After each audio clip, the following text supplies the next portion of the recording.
जी, बिस्मिल्लाहिर्रहमानिर्रहीम। बहुत शुक्रिया डेप्यूटी स्पीकर साहब। मैं तकरीर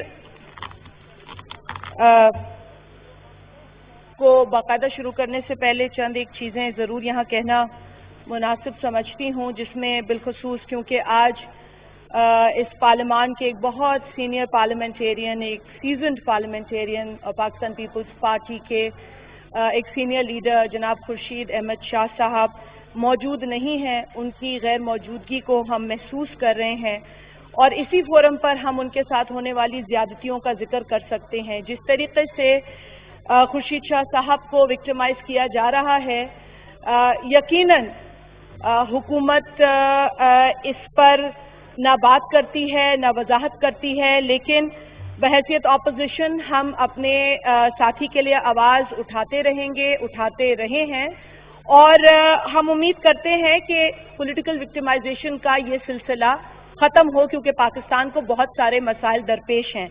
साथ ही साथ मीर शकीलुर रहमान साहब, वो उनका ताल्लुक मीडिया से है, उनके साथ भी ज़्यादती हो रही है। उनकी साथ होने वाली ज़्यादती का भी मैं यहाँ जिक्र करना ज़रूरी समझती हूँ। डेप्यूटी स्पीकर साहब,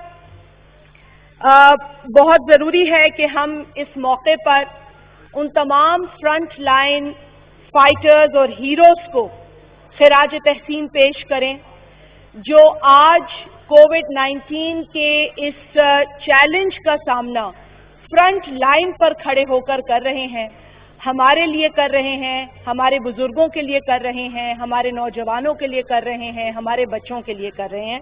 तो मैं उन तमाम डॉक्टर्स को, पैरामेडिक्स को, मेडिकल प्रोफेशनल्स को, वो स्टाफ जो दिन रात हॉस्पिटल्स की और मुख्तलिफ इदारों की सफाइयाँ करने में मसरूफ़ है, मैं उन तमाम लोगों को सलाम पेश करती हूँ। इस मौके पर मैं उन तमाम खानदानों के साथ हमदर्दी और दुख का इजहार करती हूँ जिन्होंने इस कोरोना वायरस की वजह से अपने प्यारों को खोया है, और साथ ही साथ मैं दुआगो हूँ, बल्कि हम सब दुआगो हैं कि वो तमाम लोग जो इस वक्त इस खतरनाक वायरस का शिकार हैं वो जल्द सेहतयाब हों। सर, आपने बजट पर बात करने का मौका दिया है। यकीनन 2020-21 का ये बजट, इससे पहले भी बजट पर बात हुई है, कई बजट पर मुझे बात करने का मौका मिला है। और बजट क्या है, पहले भी बात हुई है। बजट बुनियादी तौर पर आमदनी और इखराजात का तखमीना होता है जो एक अरसे पर मुहित होता है। अब जब बजट आता है तो हुकूमत की तरजीहात भी सामने आती हैं, मुख्तलिफ किताबें हमें दी जाती हैं, बताया जाता है हुकूमत की क्या तरजीह है। इस हुकूमत का अगर जायजा लिया जाए तो इस हुकूमत ने इलेक्शन से कबल किए गए झूठे वादे, सुनहरी ख्वाब और खोखले दावों की वजह से लोगों को मायूस किया। आज पाकिस्तान की आवाम बहुत तकलीफ में है।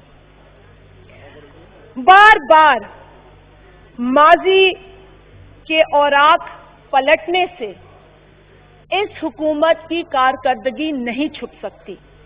बार बार ऑपोजिशन की तरफ उंगली उठाने से आवाम को रिलीफ नहीं मिल सकती। मुझे भी दुख होता है इस पार्लियामेंट में खड़े होकर जब मैं बिलो द बेल्ट गुफ्तगू सुनती हूँ, और यकीन जाने मैंने तो एक आध मर्तबा हुकूमती बेंचेस पे फाइज मिनिस्टर्स से ये दरख्वास्त भी की है कि वो हुकूमत में होकर बड़ेपन का मुजाहरा करें। वो अगर मिनिस्टर हैं तमाम लोग तो अपनी जिम्मेदारी को अपनी निश्चित निभाते पे बैठ हुए, जाएं और आपस में बातचीत ना करें।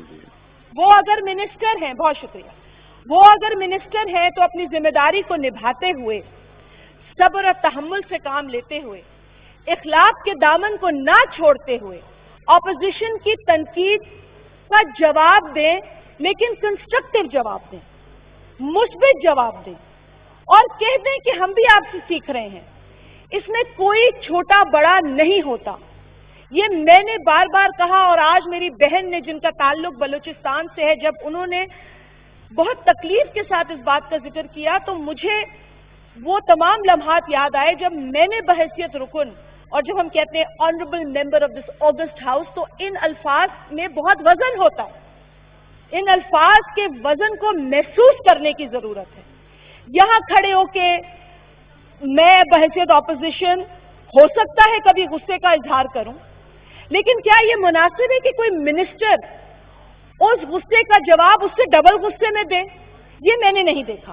میں نے اپوزیشن اس وقت بھی کی جب جنرل مشرف اس ملک پر فائز تھا، اور اس وقت بھی ہم نے کھل کے اپوزیشن کی ہے، ہم نے بعد میں بھی اپوزیشن کی ہے، پچھلے 5 برس بھی اپوزیشن کی ہے، اور جب بھی کوئی منسٹر حکومتی بینچز سے اٹھ کر بلو دا بیلٹ بات کرتا تھا تو ہم اس وقت بولتے تھے یہ بات، اور پی ٹی آئی کے دوست ہمارے ساتھ ہوتے تھے، وہ بھی اس بات کی نشاندہی کرتے تھے۔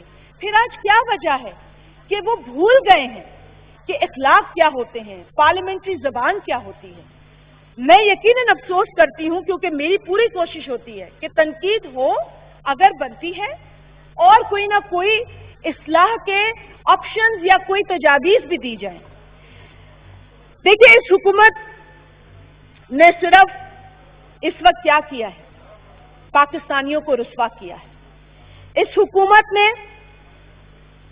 پچھلے 5 سال اپوزیشن میں بیٹھ کر بھی میری نظر میں کچھ نہیں سیکھا، کیونکہ اس حکومت کی اگر آپ صرف وہ ویڈیوز چلا دیں جو پہلے دن سے آج تک ہیں، 2 برس کا عرصہ گزر چکا ہے، اور اس 2 برس میں منی بجٹس کو ملا کے 4 بجٹس بھی یہ حکومت دے چکی ہے۔ اگر آپ صرف ویڈیوز چلا دیں کہ انہوں نے پہلے دن کیا کہا، انہوں نے دوسرے دن کیا کہا، انہوں نے 4 ہفتے بعد کیا کہا، 9 ماہ بعد کیا کہا، سال بعد کیا کہا، میں نہیں سمجھتی کسی اپوزیشن کے رکن کو تقریر کرنے کی ضرورت بھی پڑے گی۔ اور ٹیلی ویژن پہ یہ چیزیں چلتی ہیں، یہ روز چلتی ہیں، ہم روز